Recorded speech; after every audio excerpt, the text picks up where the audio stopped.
Well, Megan, welcome to the podcast. Thanks so much for coming on. Thanks for having me. I'm excited. This is Yes, fun. I haven't done ma'am. a podcast in a minute. Oh yeah? Oh yeah, are you a regular most of the Uh, time? no, I mean it's been a long time. I did one years ago with one of the educators through SkinCeuticals.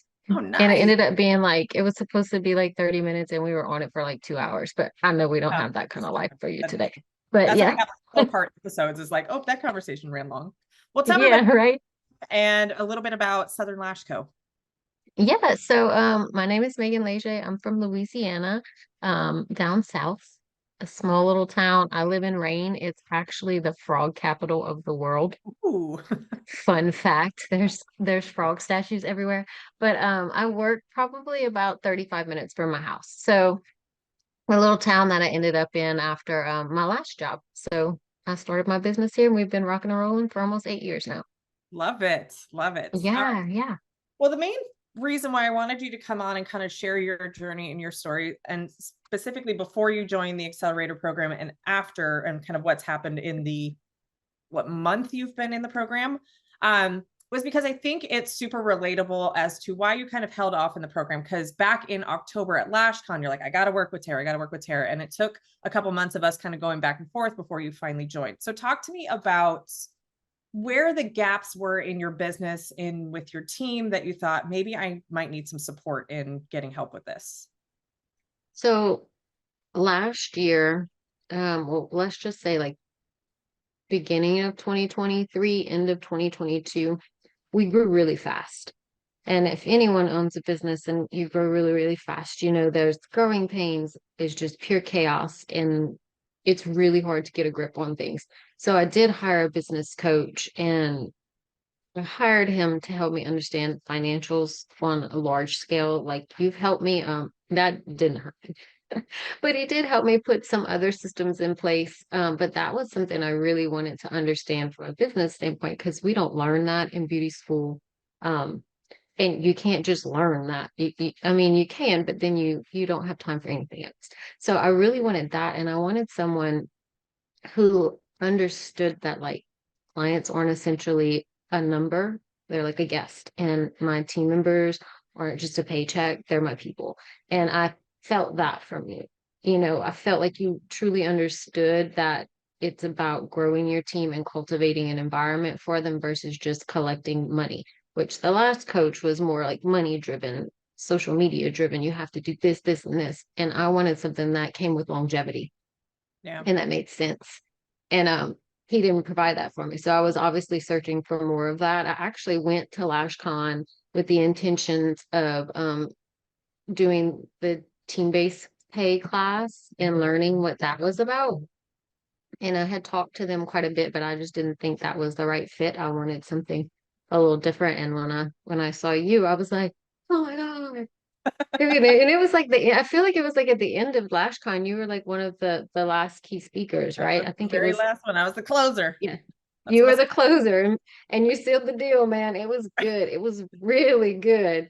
And even my friend next to me, she was like, I don't even have employees. And I like her.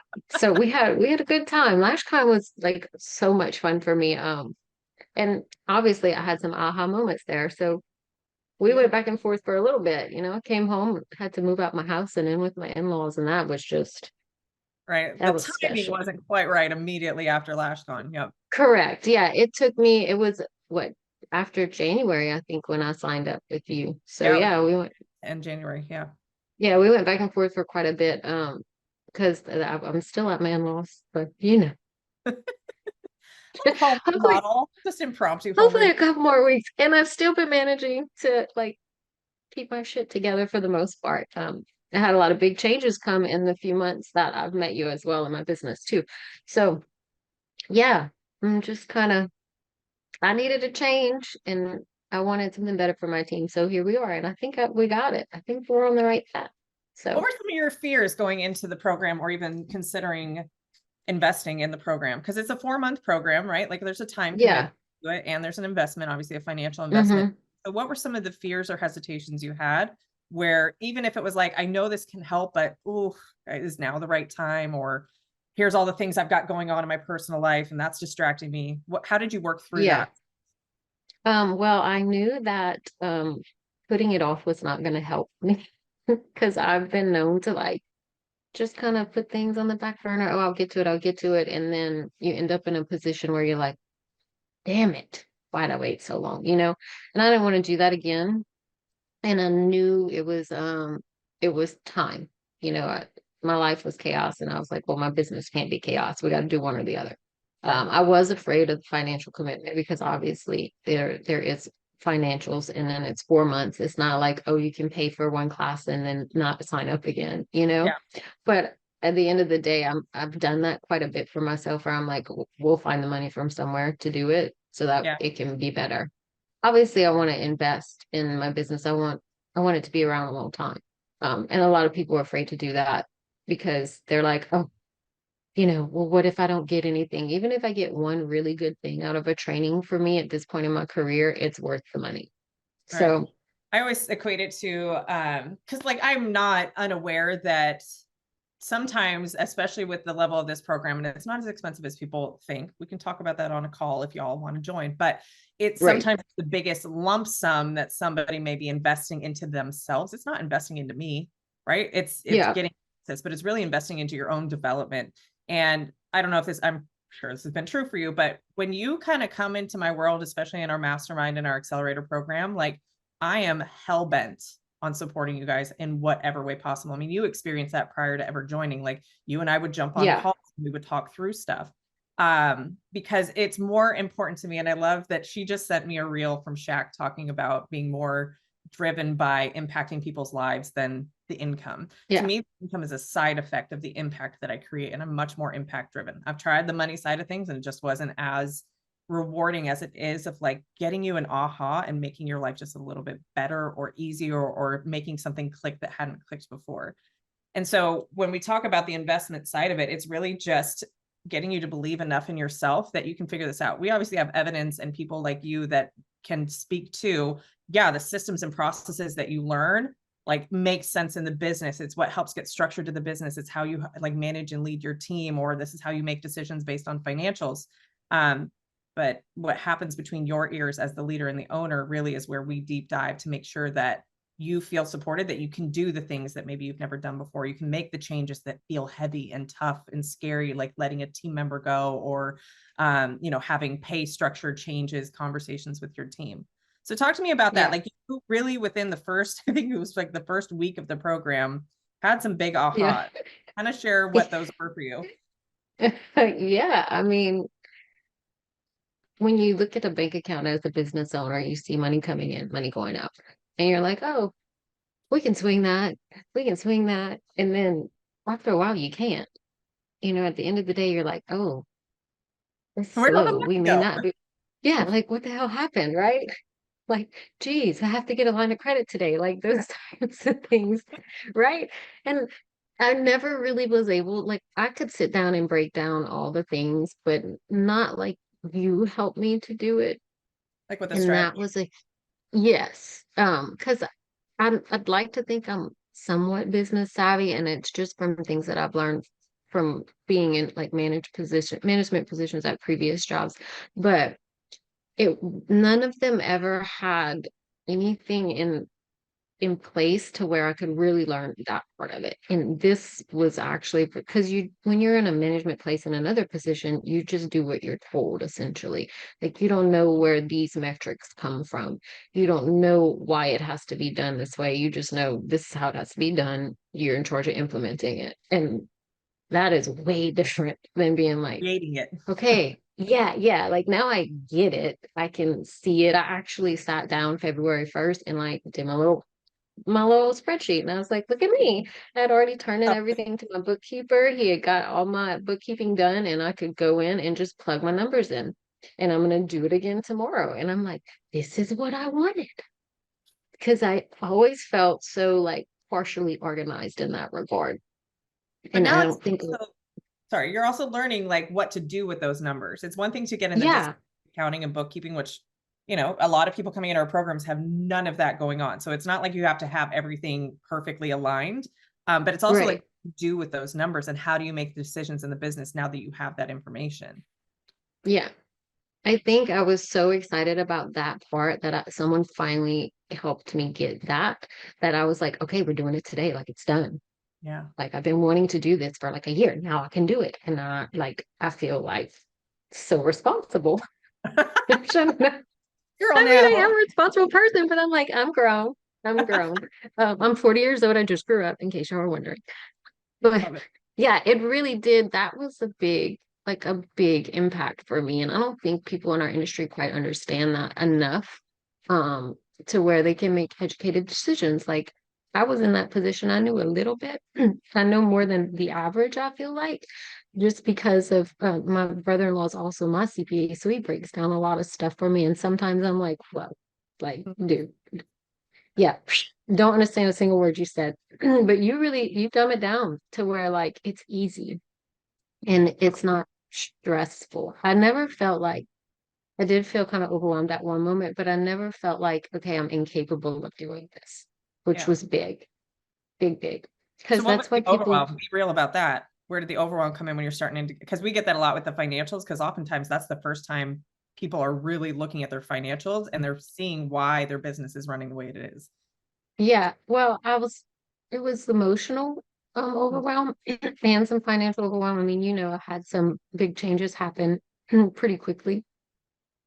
And then when those changes happen, even though it's not necessarily I guess you can say evidence of failure, it feels like it Mhm. sometimes because you're like, man, did I do all these things wrong for all these years that it led up to this moment? Or was it just like our paths didn't cross anymore and this moment got us here too?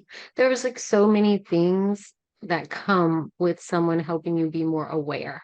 Self-awareness is huge. And I have some of it, but sometimes I don't. And I'm not afraid to admit that. So when someone else can help me be self-aware, like that's scary. And I don't do well with change. So it's all very different. I'm letting go of the control, and I'm making factual based decisions, which is nice. Well, the illusion of I, control, right? Because you don't actually yeah, have control. I was definitely not in any control. I thought I was, but I wasn't. Yeah. Well, that's what we have fun with in, especially on the coaching calls in this program, and what I've developed and worked with our coaches on, because it's myself and then we have two other coaches, is y'all have dreams, you have goals, you have visions, you have your own pay, you guys want to get out of the treatment room, you have, should I hire, when do I hire, how much do I pay? Those are all great questions, and there is a strategy and an answer to all of it. And that's what's fun, for at least for me and hopefully the coaches, is that we get to go like hunting for what the numbers are that's going to get you to that result.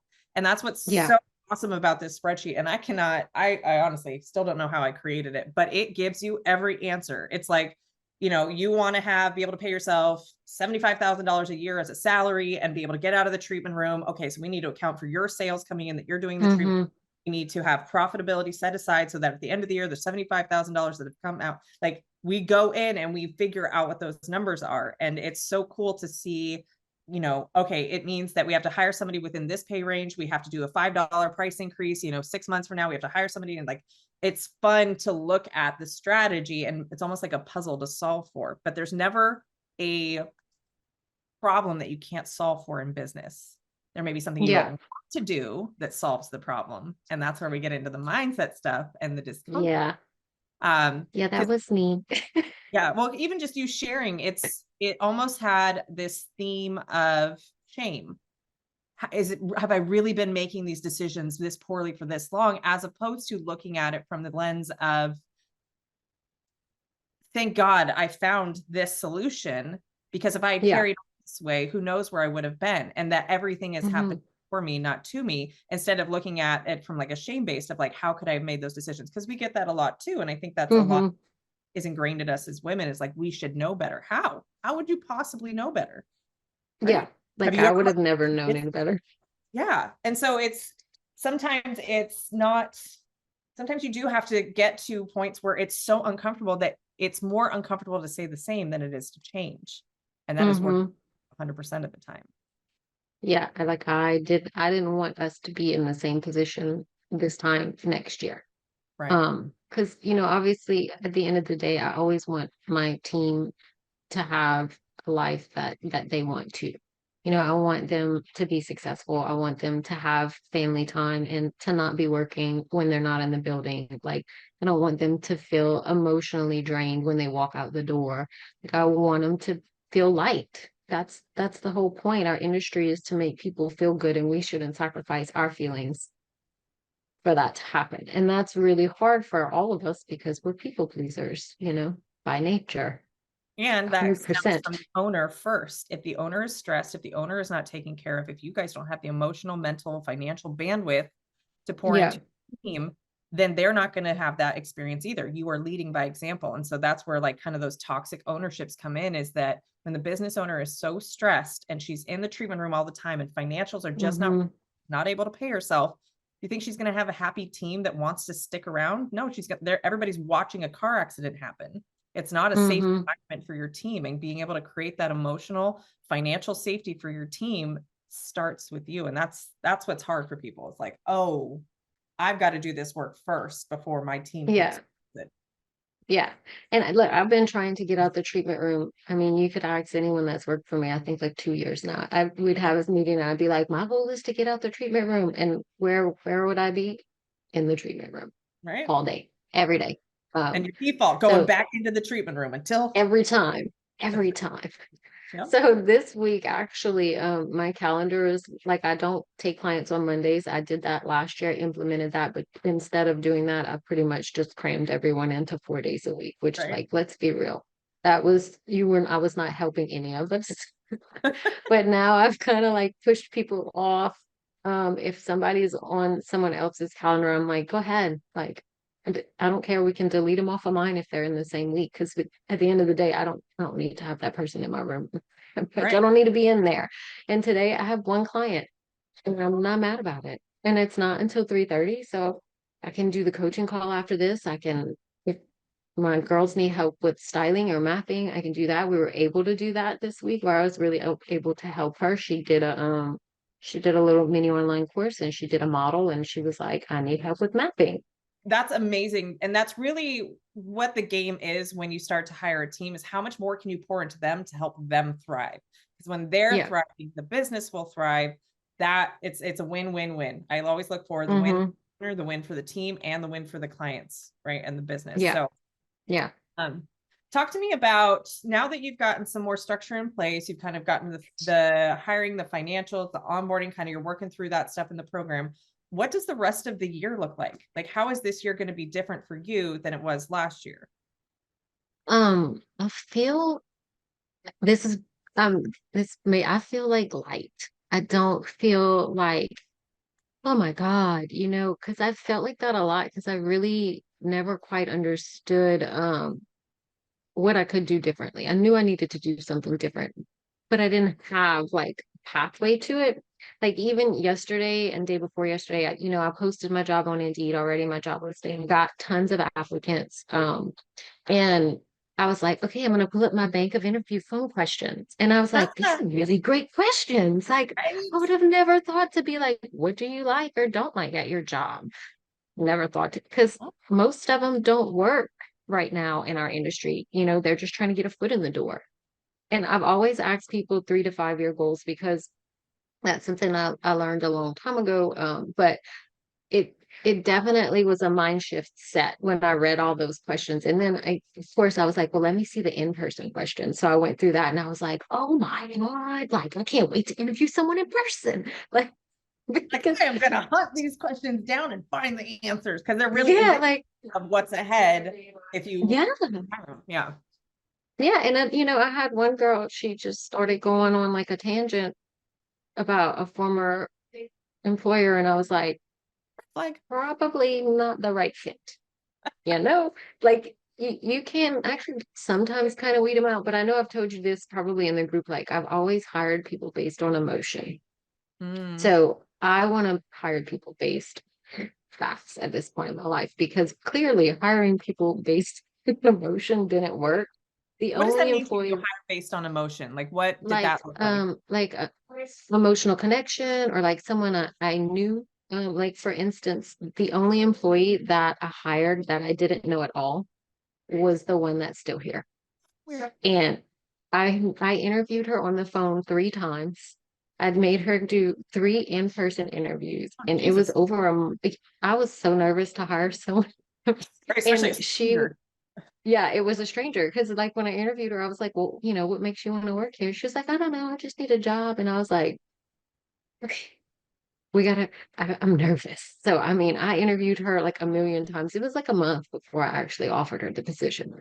Yeah. And she, she was fresh to the industry, but it worked out better for me because she understands the way that like this is my business. Other people, I've hired people that I've trained in my classes, because I'm like, they'll know how I lash already, we kind of have a little relationship, and that never worked out. It went south real fast both times. And it just wasn't the right fit for my business model, what I needed. And then, my first employer ever was a client. Oh, And okay. yeah, she was a client when she was in beauty school. And she said, I know I want to do lashes. I don't want to do hair. I'll take your trash out if you let me to. Like, that's all I want to do. And I was like, okay. Yeah. Didn't ask any crazy questions. Like, cause I was just like, I need You start somebody to help Monday. me. Yeah. Sign you up. I'll pay you. And that's how it went. And there were a ton of things that I could have done better for her looking back at that now.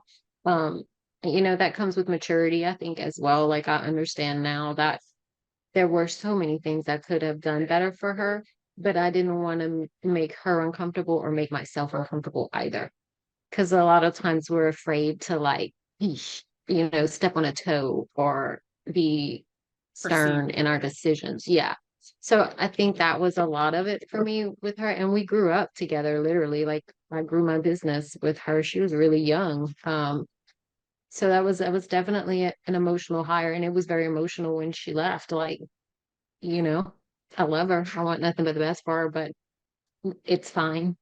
And that was always something I was afraid someone was going to leave and how would I react? Because I never wanted to be the negative person when they left. Yeah.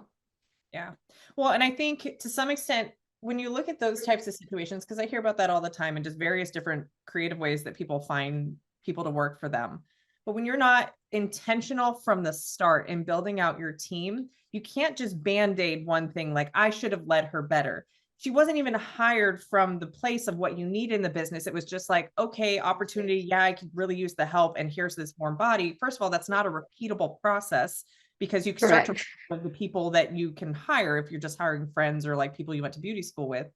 And it does kind of have a little bit of enmeshment where it's like a personal relationship with an employee or a subordinate. And there's a balance of power that has to be there for leadership to be effective Mm-hmm.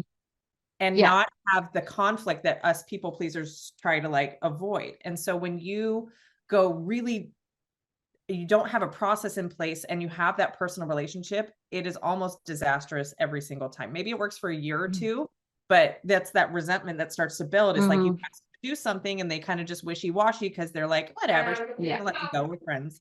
And we actually had this conversation come up in a mastermind call. It's like, how do you be friends with a team member as the owner? And the answer is you're not. Because I think most people, and I find this a lot, especially when we start to get to multiple team members, is that the business owner, when they don't have good boundaries with the business, starts to try and get their social needs met from their business and their team and their clients. So they don't have a Yeah. social where they're getting actual friendships. Like to me, we have to redefine what friendship is. Friendship to me is a reciprocal relationship. It is a give and a take. When you are friends with your clients, it is not a reciprocal relationship. It is a Yeah. relationship of convenience. And we perceive it because we don't have friends outside of work because we're just so into work as that's my friend. Mm-hmm. But like if you're going through some hard stuff in your personal life, that's probably not who you're going to call, or you could risk losing a client or make them feel uncomfortable if you've overstepped what you've shared or you're not there for them. Yeah. Same for the team. A team cannot be there for you personally. That's not appropriate because you are the one that writes the paycheck. Even if you guys are friendly and you care about them as a Yeah. person, that's very different than friendship, right? So I think in a lot of ways it helps make your life easier when you're hiring somebody that you don't already have a personal relationship with, because the dynamic of respect and leadership is already there, right? That when I say to do something, Mm-hmm. your boss, it's your job, you're to do it, and I have to enforce that you do the job you've been hired to do, otherwise you don't have a job. But it gets harder to Yeah. do that when you have this personal relationship, which is why they say don't work with friends or family. Yep. Lesson learned. Yep, I've learned that a couple of times myself as well, not in a pleasant Yeah, way. Never yeah, felt- same, same. Yeah, weird. Okay, so let's wrap this up. Kind of share what your experience of the program has been for anybody who's considering maybe like what advice could you give Megan 6 months ago to tell her about the program so she understands it in a way maybe she didn't before? Um, well, if I had to talk to myself 6 months ago, yeah, I'd be like, man, you really need someone to tell you what the hell to do because you don't know. Okay. You think you know, but you don't. Like I said in one of the calls, if I would have found you a year ago and had you a year ago, my business would look completely different. Because I would have had the tools and the pathways to build my business out the way I wanted to from the beginning. I wouldn't have had to do it, I have been very successful in my business. I've been very fortunate and blessed, but there were some things that I just couldn't implement on my own because I wasn't quite sure how to do it without it being messy. Yeah. Um, and a lot of us are afraid of someone coming in, like we're afraid to delegate. And I basically delegated the task that I needed to you. I said, Tara, I need help. This is why. I mean, you walked me through just an emotional blah in a Facebook post. You didn't have to do that, but you're like, no, really, why are you being like this? And I was like, okay, she's right. Like, so we all need that. We need guidance, especially when your business is growing, because we have to get over this whole we can do it all by ourselves thing in our industry. Um, because one thing that I have learned the older that I've gotten is I will always need someone to guide me in Yeah. every aspect of my life. And my business is, a part of my life. So I need guidance, and I'm not embarrassed to ask for that. I just didn't have the right person before. And I feel like this program is going to be a catalyst for me getting into the next program to actually get into a position like the visions that I've always had for my business. Yeah. Because I became a business owner organically. And then I was like, oh my God, I want to be the best. I want to do this and I want to do that and blah, blah, blah. And I'm a foodie, so I'd be like, babe, I just want to be in a queen in life, or I could be like, let's go here because I want to eat this food. And I stayed away on the weekend. And he's like, okay. He's like yeah, whatever you want, babe. But then You're right, man. he's like, yeah, I'm like, you have to tell me no sometimes. But I really think they should like I would have told myself, like, you need a business coach that actually understands this industry and that works with people in this industry. Because the last coach that I had was a PMU artist, or he owned a PMU business. He didn't quite understand this world. It's a lot different. You're an esthetician, so you see it different. You really do. And like for the amount of money I paid, I got way more than I expected. And I know it's just the beginning because I'm signing up for the next program when this is over. Yeah. We'll talk about the mastermind because we're opening up applications soon. But that for sure, I mean, there's something to be said. I get that a lot of people who come in that aren't just lash artists too, of like, does this apply Mm-hmm. to PMU? Does this apply to waxing? I mean, what we teach is business. We use a lot of lash examples, right? Just because Yeah. Lashpreneur, that's my jam, that's my niche. Um, but and this is what I think is the most exciting part about what you can learn in these types of programs that we have specifically, is you're learning the theory and the strategy of how to solve a problem in a business. And no matter Mm-hmm. where you take your business, whether you're growing a team, whether you become an educator, whether you go off and you start a different company, you're learning how to run a business. And that, to Yeah. me, I can get somebody to click with them of like, oh, especially when it comes to the database decisions, to me, I've just saved you years of heartache and self-worth issues, because I didn't have that before I shut the business down. I was very, very involved that the business had to be successful, how much meaning that had on me. And I was micromanaging a team, and it just took so much from me. And when I started Yeah. making database decisions, it is very confronting of like how you've been operating your business. And you're like, oh, yeah, Mm-hmm. oh, maybe I shouldn't do it. That's not going to work.